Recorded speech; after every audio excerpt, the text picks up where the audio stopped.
Hello future doctors. अगर मैं एक सवाल आपसे पूछूं कि इस बार नीट 2025 में टोटल कितने डॉक्यूमेंट्स आपको चाहिए काउंसलिंग के टाइम में, एट द टाइम जवाब दीजिए।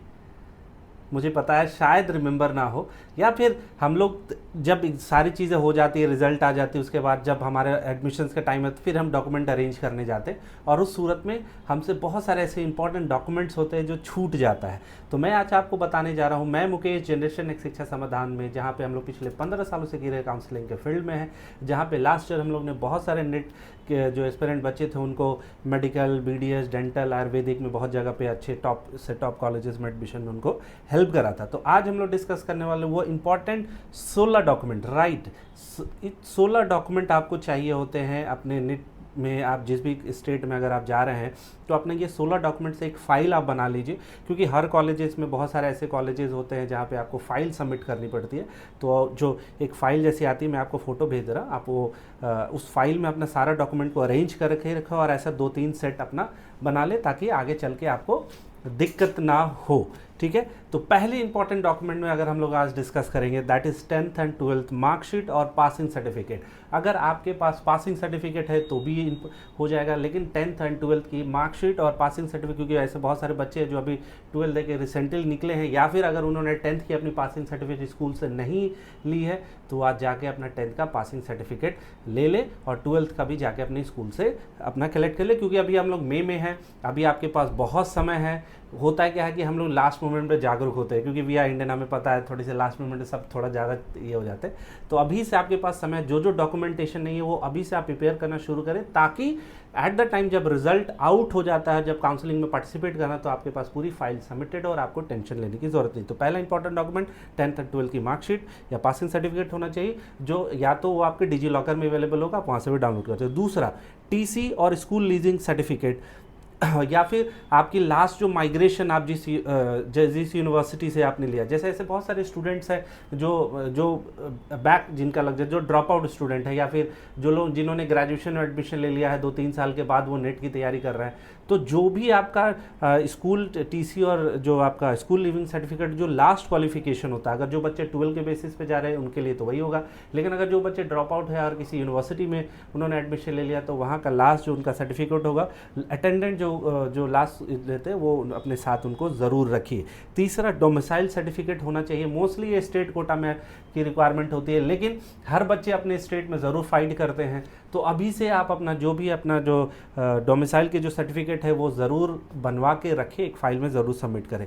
चौथा जो very important, NEET application confirmation page. जैसे आप जिस समय आपने नेट का एग्ज़ाम दिया था, जब आपने फॉर्म भरा था, उस टाइम आपको एक कन्फर्मेशन पेज होगा, तो उसका भी ज़ेरॉक्स निकाल के रख ले, वो बहुत इंपॉर्टेंट होता है। पांचवी डॉक्यूमेंट की बात करें तो नेट एडमिट कार्ड की भी ज़ेरॉक्स बहुत इंपॉर्टेंट है। तीसरा, अभी रिजल्ट आएगा तो नेट जब रिजल्ट आए तो नेट का स्कोर कार्ड भी अपने साथ रखें। इसके बाद जो सातवां जो इंपॉर्टेंट डॉक्यूमेंट है, that is caste certificate for all. आपका जो ऑल इंडिया कोटा पे अगर आप फाइट कर रहे हैं तो अपना कास्ट सर्टिफिकेट ज़रूर रखिए। अगर आप SC ST OBC में हैं तो अपना कास्ट सर्टिफिकेट ज़रूर बनवा के रखिए, स्टेट या फिर ऑल इंडिया कोटा में आपको ये हेल्प करेगा। आठवां जो है दैट इज़ इनकम सर्टिफिकेट। बहुत सारे कॉलेजेस मांगते हैं, मोस्टली ऐसा नहीं कि मैंडेटरी है सारे कॉलेज, लेकिन बहुत सारे कॉलेजेस मानते हैं। तो अगर आप इनकम सर्टिफिकेट अगर अपना बनवा के रख लेंगे तो वेल एंड गुड, ये भी आपको बहुत हेल्प करेगा। इसके साथ नौवां जो बहुत इंपॉर्टेंट होता है, जो बहुत बच्चों को नहीं पता होता, दैट इज़ गैप सर्टिफिकेट।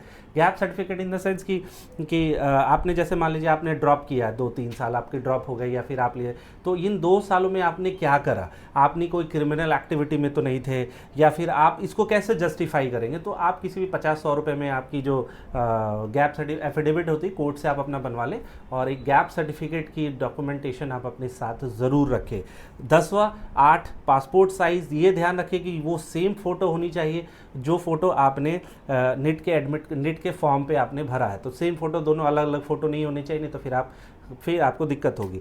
तो जो आपका 11वां जो बहुत इंपॉर्टेंट है, दैट इज़ आपका वैलिड ID प्रूफ। आपको भी आधार कार्ड, ड्राइविंग लाइसेंस, पासपोर्ट, या फिर जिसमें आपकी फ़ोटो क्लियर आ रही हो, ये सारा आप डॉक्यूमेंटेशन फ़ोटो अपना ज़रूर रखें। ठीक है। जो 12वां है दैट इज़ अलॉटमेंट लेटर। जब आप जिस कॉलेज में आपने एडमिशन ले लिया, मान लीजिए वहाँ से आपको अलॉटमेंट लेटर आ जाता है, तो अलॉटमेंट लेटर 12 नंबर पे अलॉटमेंट लेटर भी अपना ज़रूर रखें। तीसरा, equivalency certificate. Equivalency certificate mostly ये तेलंगाना जो स्टेट है उसमें यूज़ होता है, बाकी स्टेटों के लिए नहीं यूज़ होता। तो अगर आप वहाँ से इस वीडियो को देख रहे हैं और अगर उस स्टेट में आप लेना चाहते हैं तो आप इक्विवेलेंसी सर्टिफिकेट भी अपना ज़रूर बनवा के रखें। तीसरा, स्टडी सर्टिफिकेट जो कर्नाटका में ज़रूरी होता है, क्योंकि अगर आप कर्नाटका स्टेट में ले रहे हैं तो स्टडी सर्टिफिकेट एक इंपॉर्टेंट डॉक्यूमेंट है जो वहाँ पे रिक्वायरमेंट होती है, तो आप उस स्टेट्स के लिए स्टडी सर्टिफिकेट ज़रूर बना लें। 15वां, दैट इज़ कैरेक्टर सर्टिफिकेट, बहुत इंपॉर्टेंट होता है, वो भी आपको कॉलेज में मांगेगा। और जो 16वां होता है that is health certificate. Mostly बहुत सारे स्टेट्स मानते हैं, मोस्टली जैसे महाराष्ट्र में हेल्थ सर्टिफिकेट, आपका हेल्थ कैसा है, तो किसी भी अच्छे जो डॉक्टर्स होते हैं आप उनसे अपना हेल्थ सर्टिफिकेट बना के रखें। तो इस तरह की 16 जो अलग अलग डॉक्यूमेंटेशन होती है वो एक फ़ाइल में अपना अरेंज करके के इस तरीके से 2-3 फाइलें बना लें, ताकि at the time of counselling आपको दिक्कत ना हो और आप पैनिक ना हो कि भैया ये डॉक्यूमेंट छूट गया। क्योंकि क्या होता है, क्योंकि बहुत सारा ऐसा भी इसमें डॉक्यूमेंटेशन है जो आपको किसी गवर्नमेंट इंस्टीट्यूशन से बनाना है या फिर किसी और संस्था से बनाना है, तो वो टाइम लेते हैं। तो अभी you are in the right time, मई जून जुलाई में अपना ये कंप्लीट कर लीजिए, 1-2 महीने के अंदर सारा सर्टिफिकेट बने, ताकि आपको वक्त रहते ये सारी सर्टिफिकेट मिल जाए, ताकि अलॉटमेंट में भी कोई भी एक छोटी से छोटी गलती की वजह से आपका एडमिशन कैंसिल ना हो पाए। तो इस तरह की और भी इन्फॉर्मेटिव वीडियोस के लिए नेट से रिलेटेड आगे जितनी भी आपको जो इन्फॉर्मेशन होगी मेरे इस चैनल से आपको ज़रूर मिलती जाएगी। नेक्स्ट टॉपिक पे हम लोग वेस्ट बंगाल के ऊपर डिस्कस करने वाले हैं कि वेस्ट बंगाल में वो तमाम 15 कौन से जो अच्छे कॉलेजेस जिसमें आप एडमिशन ले सकते हैं, किसका क्या कट ऑफ रहेगा, किसके क्या फीस स्ट्रक्चर होते हैं और उसमें कैसे कैसे एडमिशन होता है, बॉन्ड गारंटी, इस तरह की बहुत सारी इन्फॉर्मेटिव वीडियो है जो वेस्ट बंगाल से रिलेटेड आपको नेक्स्ट वीडियो में मिलने जा रही है। तो इस चैनल को लाइक करें, शेयर करें, सब्सक्राइब करें और अपने किसी चाहने वाले जो दोस्त या जिनको ज़रूरत हो उनको ज़रूर शेयर करें।